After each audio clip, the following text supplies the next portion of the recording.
Washington mornings on the Mall. 105.9 FM. And AM 630. WMAL. 8:07 on WMAL, where Washington comes to talk. Brian Wilson, Larry O'Connor. Coming up at 8:37, we'll be joined by Larry Kudlow from CNBC. No doubt one of the things we'll talk about is whether or not we're going to have a fight over the debt ceiling, which it now appears we're going to. And now, here's Larry. Hey, Brian Ray. Joining us on the Newsmaker Hotline, Robert Costa. He is the Washington editor for National Review. And, you know, Robert, we tried earlier to play John Boehner and the Republican leadership in the House. We tried to play their response to the president's news conference yesterday. We couldn't find the audio. Turns out they're nowhere to be found. They seem to be happy with the president having a monologue about this debt ceiling issue instead of dialogue. Now, they are going down to Williamsburg later this week to have a retreat to figure out what their strategy is, right? What's going to happen? That's right, Larry. I'm heading down to Williamsburg as well. The House Republicans have their annual retreat. Last year they did it in Baltimore. This time they're doing it at Kings Mill Resort near the historic site there in Williamsburg, Virginia. What they're trying to do right now is really readjust. They had a horrible experience with the entire fiscal cliff spectacle. They mishandled that. There were internal revolts within the Republican conference. And so now they're looking at this debt ceiling. It's almost like deja vu. It's another fiscal fight. The question is, can they come up with a better response, a better strategy than they did last time? And what do you think? Well, I think your point about the lack of audio, about the lack of a vocal response yesterday from a Paul Ryan or an Eric Cantor or Speaker Boehner speaks volumes. I think the GOP is cautious because they don't want to get sucked into President Obama's political game. Obama wants the GOP to be painted as the party that's all about shutting down the government. And the GOP wants to make a larger argument about spending cuts. They don't want to be just playing a game about shutdown. So that's what they're trying to do. Right now, the House Republicans are meeting in the basement of the Capitol for their weekly meeting to try to come up with a strategy. This is all about the Republicans kind of looking at the fiscal cliff, lessons learned, and trying to move forward. All right, so, you know, the thing I love about the House of Representatives is that constitutionally it was designed to be a real mirror of the people. And it represents what is going on in America and also what's going on in the Republican Party. Because the people sent to the Republican House a certain type of Republican. Some of them feel one way about things, and some of them feel another thing about different items. And what we're seeing in the House of Representatives is very emblematic of what we're seeing in the greater debate within the Republican Party. Can they come together, or is the rift going to grow deeper? I think they're going to come together. They're going to have to work together. They're the only branch of government right now that's run by the GOP. So House Republicans want to just drive the debate more. And I think, yes, did they not have a great response yesterday at the press conference? Sure, you can make that point. But moving forward, they just don't want to spend the next 4 years, the next 2 years, in a position where President Obama can wag his finger at them on fiscal issues. They want to try to control that debate a little better. But you're right, it's a tough road ahead. The president he has the microphone, he has the podium, he has the attention of the national press.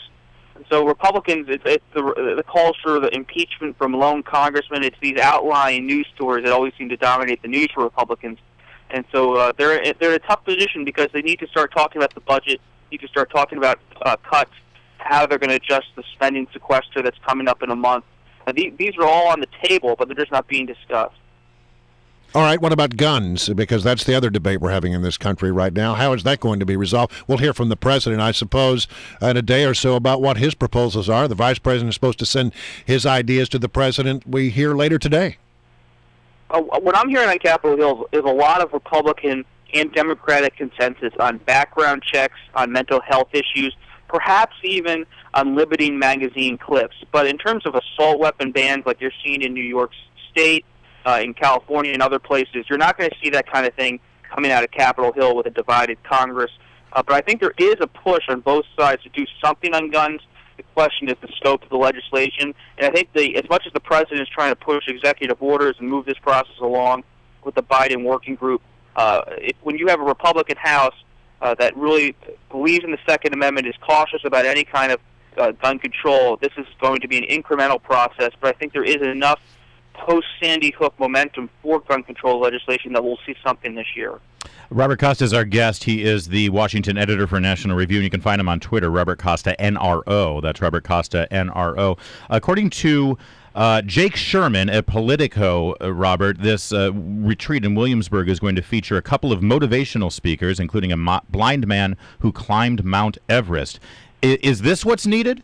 Is this really what they need down there in the Republican caucus? Is they need to be motivated by a blind guy who climbed Mount Everest?